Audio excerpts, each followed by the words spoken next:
Welcome to Tinker Workbench 555 series. Here we're going to learn how to use 555 in 5 different ways. Hi, 555 in the stable mode. In stable mode, it runs as a free running oscillator. Before we look at any waveforms, let's see what the circuit diagram looks like. So the circuit diagram is fairly simple. We got our 555 and the pin number 8 and pin number 1. Pin number 8 connected to our VCC, pin number 1 connected to our ground, and pin number 4, which is the reset pin, which connects to the positive rail as well. That enables the IC. Between the positive and the pin number 7, that's our discharge pin. We got a 10K port and another 10K port between 7 and 6, and 6 and 2 connected together. That 6 is our threshold pin and 2 is our trigger. And we got a capacitor between pin number 6 and the ground. So the frequency is determined by the charging and discharging of the capacitor. So when it's charged, it's going to charge through R1 and R2. That's your current path for the charging, and it's going to discharge through pin number 7. So like this. So if you look at the mechanism of the 555, you can see there is two comparators and a voltage divider connected between the VCC and the ground. So they are all equal resistance. So we have our voltage at this node as VCC divided by 3, and at this node our voltage is 2 times VCC divided by 3. So when the capacitor is charging, so that's the trigger and the threshold connected together. So when you connect the power supply the first time, capacitor is discharged, so it's 0 volt at pin number 2. So if this comparator will trigger if the voltage at this pin of this input is greater than the trigger input. So because it's 0 voltage, it is greater, so it's gonna set the flip-flop. Flip-flop gonna get set, so that's so that is one output, but because it's inverted, 0 output here, and it's again inverted, 1 out in our pin number 3. So when it keeps on charging, so it's gonna keep on charging. So it's gonna, at some point, it's gonna go past VCC divided by 3, but nothing gonna happen until it reach 2 times VCC by 3. It's gonna keep charging. When it hit that voltage, this comparator gonna reset the flip-flop. So there will be output 1 here, and out 0 as the output. And it's also turned this transistor on. So what happens when the transistor is on? It connects the discharge pin to the ground. So if you remember the circuit, so that's our discharge pin, which is connected to that node over there. What happens is the capacitor going to discharge through pin number 7. So it's going to start discharging, and at some point it's going to go below VCC divided by 3, and that's when the other comparator triggers and set the output as 0. That turn off the transistor, so the discharging is going to finish, and it's going to charge again through the resistors, and again this one. So it's going to oscillate between those two voltages.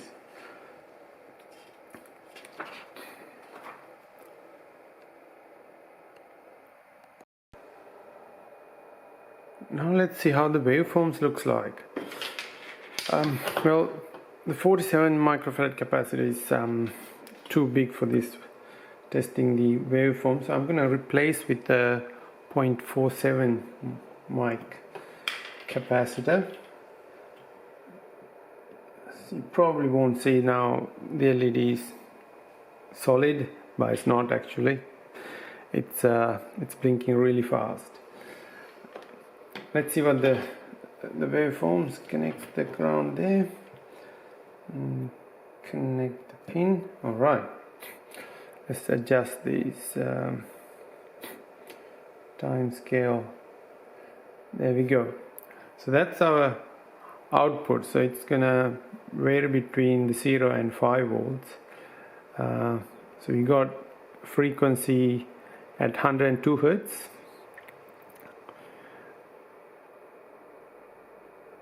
So the positive pulse width is 6.1, so it's about, period is 9.7, it's about 60% duty cycle. Let's see what the voltage up at the capacitor is. Alright, connect them there and see what's happening at the capacitor. Turn the channel 2 on. There's our channel 2. Right. So if you look closely, I'll measure channel 2. The cursors. Channel 2. As you can see, the voltage is going between that E and the S. So E is 1.68, S is 3.52. So I've given 5 volt input for this. So the lower threshold should be 5 divided by 3, which is 1.66, that's close enough, and the upper threshold should be 3.33. I got 3.52. Yeah, it's close enough. I'm just visually setting the cursors.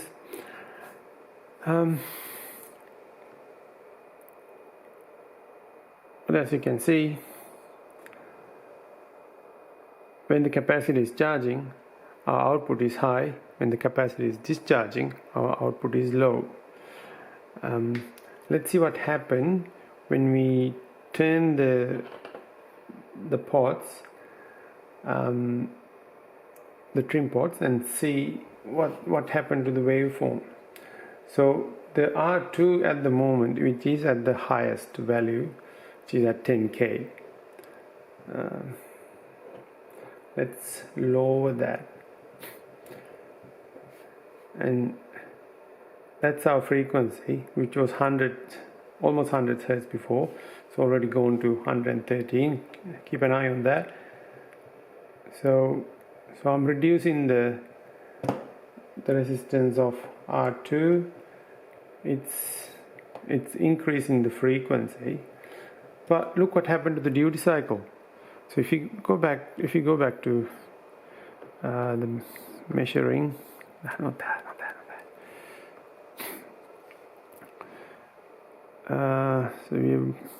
Let's turn this channel 2 off. Measure. Our period is 6 milliseconds, and the positive is 4.3. So that's 4.3 divided by 6. So that's 71%. So it has increased from what we had before. If I further decrease the resistance, the frequency is going to get higher, the duty cycle getting higher. So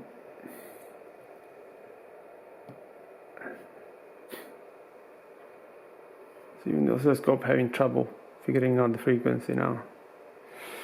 Let's trigger there. Yes, about 328 Hertz.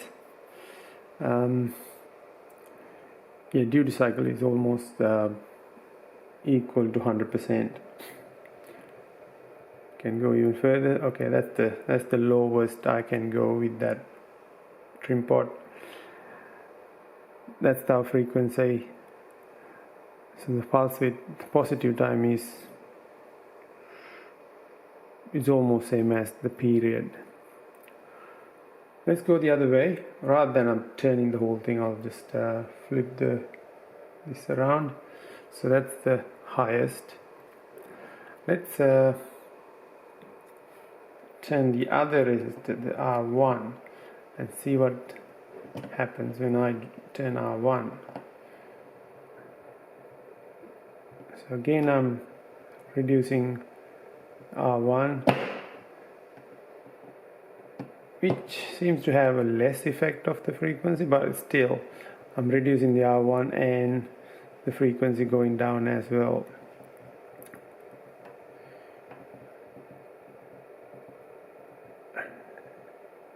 And I can't indefinitely go. At some point it's just the 555 is going to stop working.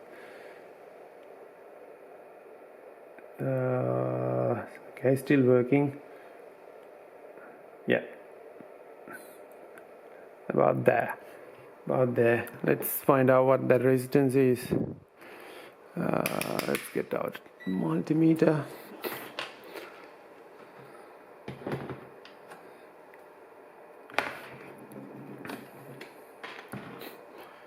Let's see what that resistance is.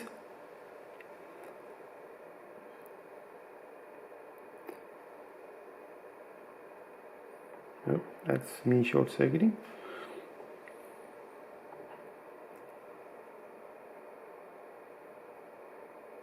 $88 ohms. Okay, so yeah, it can't go indefinitely, go all the way down to 0. You have to stop at 88. Alright, let's put that back in again. I'll get to reasonable. So frequency is that. Duty cycle didn't change much. Yes. So duty cycle is 3.6 divided by 7.4, which is about 48. So duty cycle didn't change much. Not as much as the R2, the second trim pot.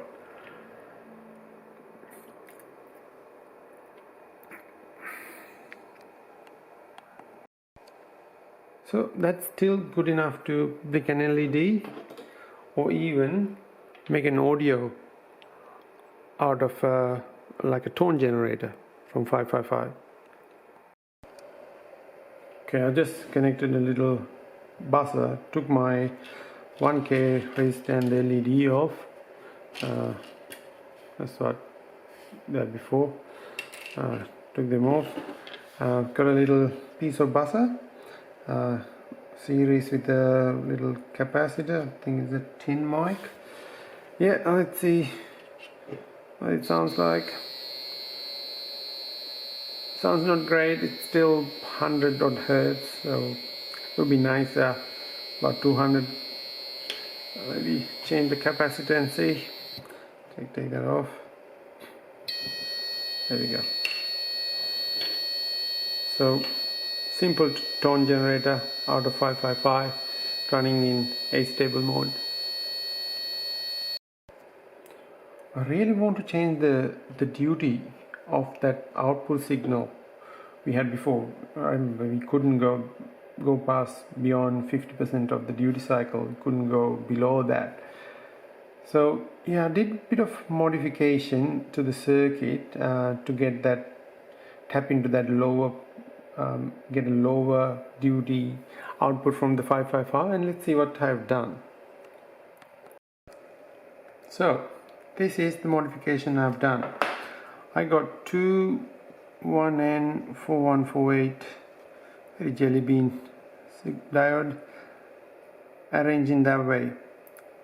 So that's our port, one end of the port, the anode of one diode, and the other one the cathode, and the other the anode and the cathode and the anode connected in pin number 7.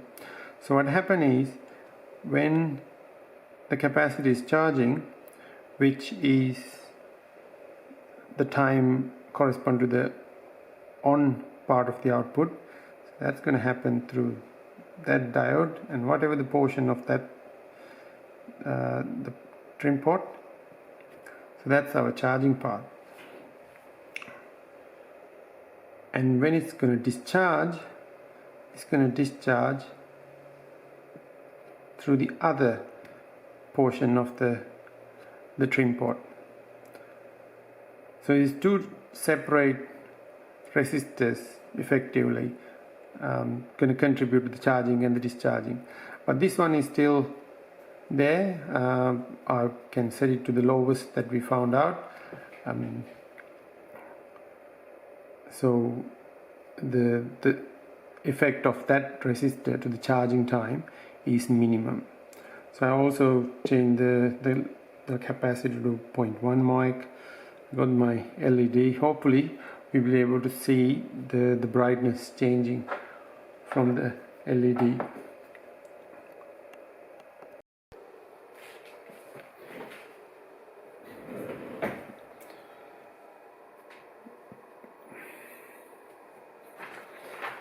Okay, I think this is the minimum duty cycle we can get out of this 555. Look at that, it's barely visible. It's on, it's barely visible. So the period is 1.26 milliseconds, but our on time is 20 microseconds, which is fairly 20 to 40. So if you punch the numbers, 20 divided by 24, so that's 1.9, about 2% duty. Alright, let's turn that trim on and see what happened to our duty cycle.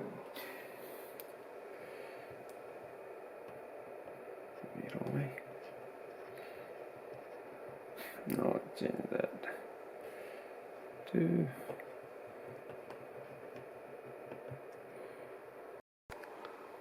I really had enough with that little trim pot, and I put a 10K linear pot there, which is much better. As you can see, as I turn, there's my duty cycle changes. That's my minimum, and that's my maximum. So smooth. You can see what happened at the capacitor as well. Let's see there. Let's bring that channel 2 back again. There the cursor is off. Off. There you go.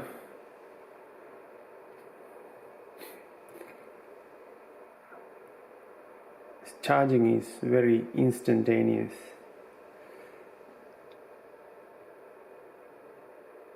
And now the discharging is very instantaneous. And as you can see, the brightness of the LED changes as well. Not sure whether you can see that on the camera. It might not be.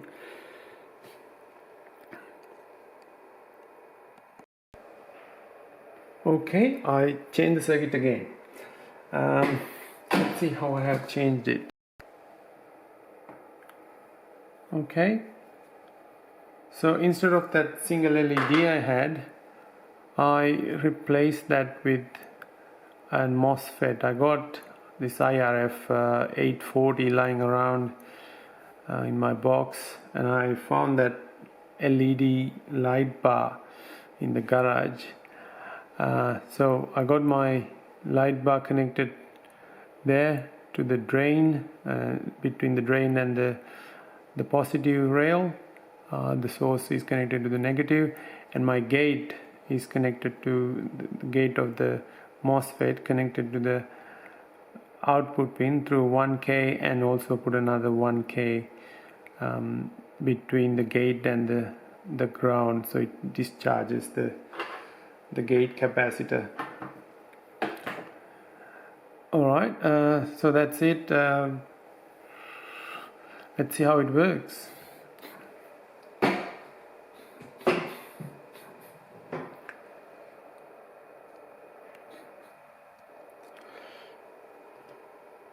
Yeah, still got my trusty pot here. I can turn. So you can see the duty change. I'm not sure whether you can see. Let's turn the lights off. Is that better?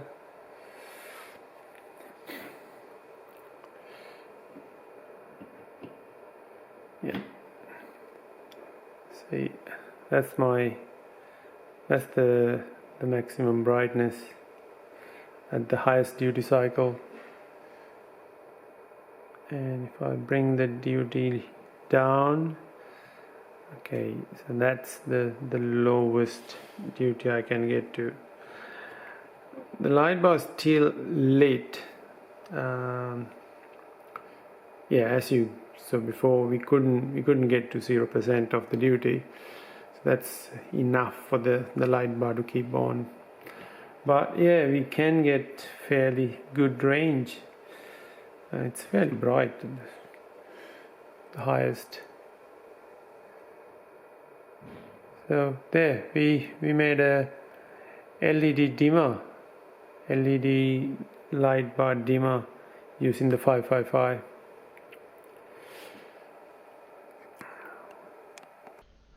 Thank you for watching. If you like my video, please hit that like button and subscribe for future videos. See you next time.